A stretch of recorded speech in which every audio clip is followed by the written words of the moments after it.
नमस्कार विद्यार्थियों, मैं doctor Prerna Jain SPC government college Ajmer से।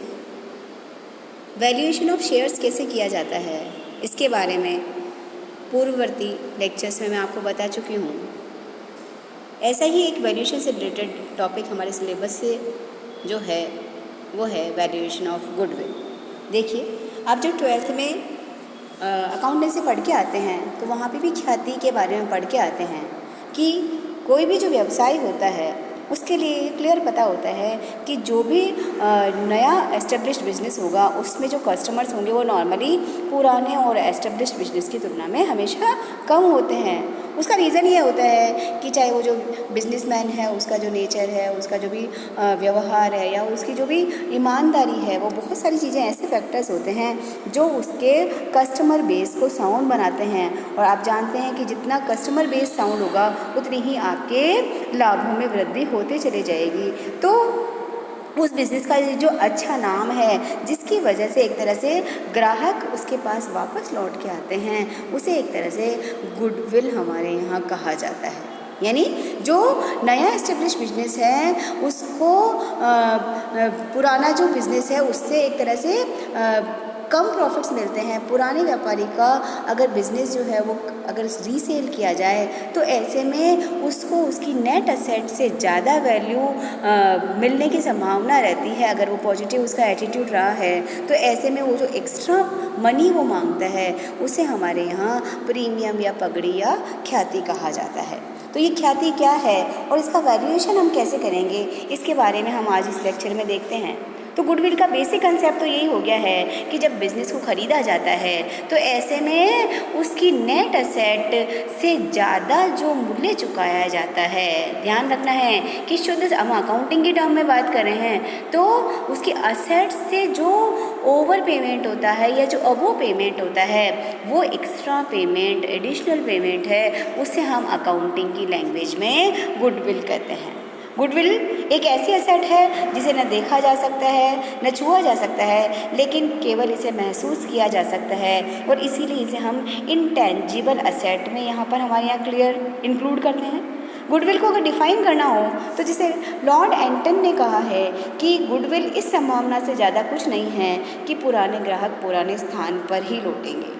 इसी प्रकार हम ये भी कह सकते हैं कि गुडविल जो है वो एक ऐसा एलिमेंट है जो रेपुटेशन से कनेक्टेड है और जो उस बिजनेसमैन को कुछ एडिशनल एडवांटेज लेने के लिए वहाँ पर उसको मिल जाते हैं, वो ग्रेटर प्रॉफिट्स अर्न कर सकता है जितना नॉर्मली उसी तरह की संपत्तियों पर कोई नॉर्मल बिजनेसमैन अर्न करता है।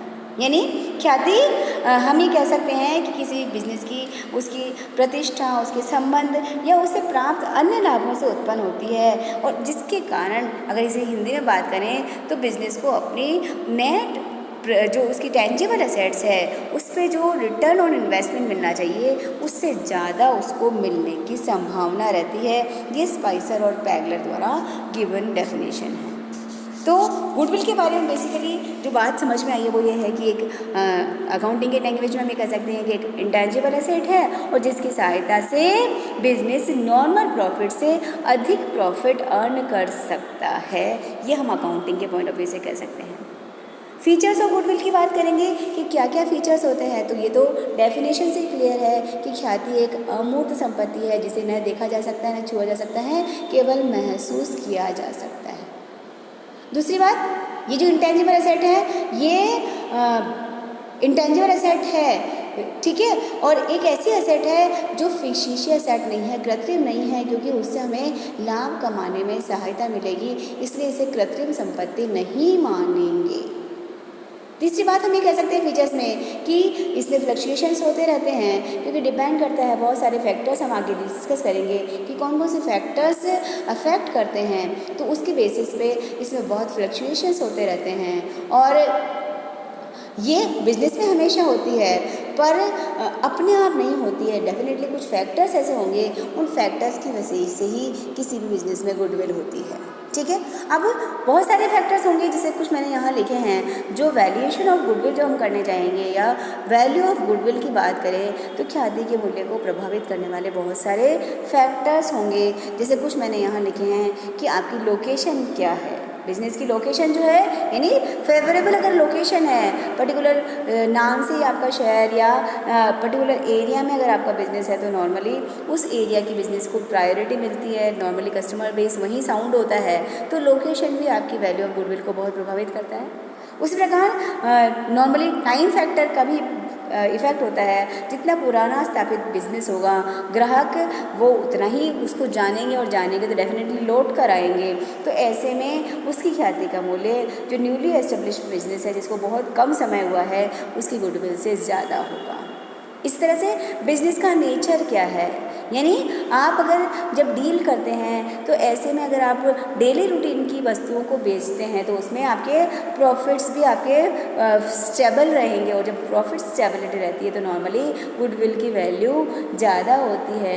लेकिन अगर आप ऐसी प्रोडक्ट्स में डील करते हैं जिनकी मांग फैशन या कस्टमर की डिमांड के अकॉर्डिंग चेंज होता रहता है तो नॉर्मली ऐसे बिजनेस की गुडविल कम होती है।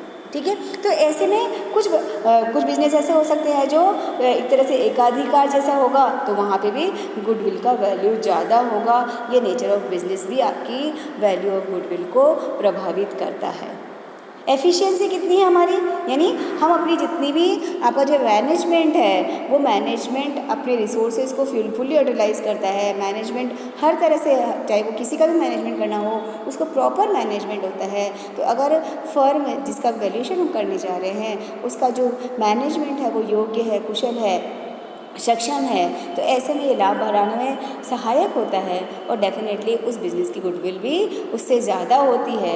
इस तरह से एबिलिटी ऑफ बिजनेसमैन है, हमें पेटेंट या ट्रेडमार्क मिले हुए हैं क्या, अगर हम एडवर्टाइजमेंट वाला फॉर्मेट यूज़ करते हैं क्या हमारे बिज़नेस का मार्केट में बताने के लिए, गवर्नमेंट की पॉलिसीज़ हमारे बिज़नेस से रिलेटेड है या नहीं है, अनुकूल है या नहीं है, ये भी बहुत सारे फैक्टर्स होते हैं जो किसी भी बिज़नेस की ख्याति को प्रभावित करते हैं।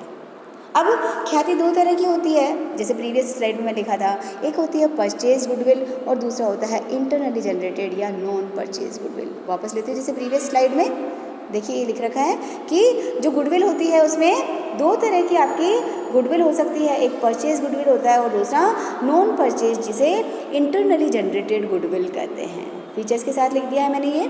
तो ख्याति, खरीदी हुई ख्याति कौन सी है, जब हम सपोज कीजिए एक बना बनाया बिजनेस है और चलते हुए बिजनेस को हम खरीदते हैं तो ऐसे में वहाँ पे उसके नेट असेट से ज़्यादा हम पेमेंट जो करते हैं, शुद्ध संपत्ति से जितना अधिक मूल्य चुकाते हैं वह ख्याति का मूल्य होता है।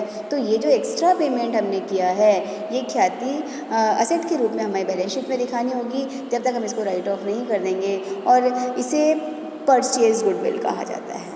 दूसरा होता है इंटरनली जनरेटेड गुडविल, यानी ख्याति व्यवसाय में स्वतः उत्पन्न होती है, बिजनेस के लिए प्रॉफिट अर्न करने में भी इसका योगदान होता है, लेकिन इसको हम बैलेंस शीट में हमारे या फाइनल अकाउंट्स में इसको शो नहीं करते हैं। कुछ ऐसी स्थितियाँ बनेगी जब हम उसका वैल्यूएशन करेंगे तो बात अलग है, अदरवाइज नॉर्मली ख्याति होती है लेकिन उसका वैल्यूएशन हर साल की बैलेंस शीट में करके ऐड नहीं किया जाता है।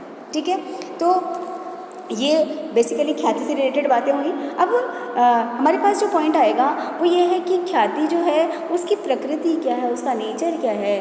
तो ये जो ख्याति है वो हालांकि बिजनेस के व्यापार की बुद्धि, उसका व्यक्तित्व, उसकी ईमानदारी, उसका कैसा व्यवहार है, उसका स्वभाव कैसा है, उनके कारण पैदा होती है। लेकिन ये ध्यान रखना है कि जब तक खरीदा नहीं जाए तब तक लेखांकन की पुस्तकों में, अकाउंटिंग बुक्स में ऐसी ख्याति को दिखाया नहीं जाता है।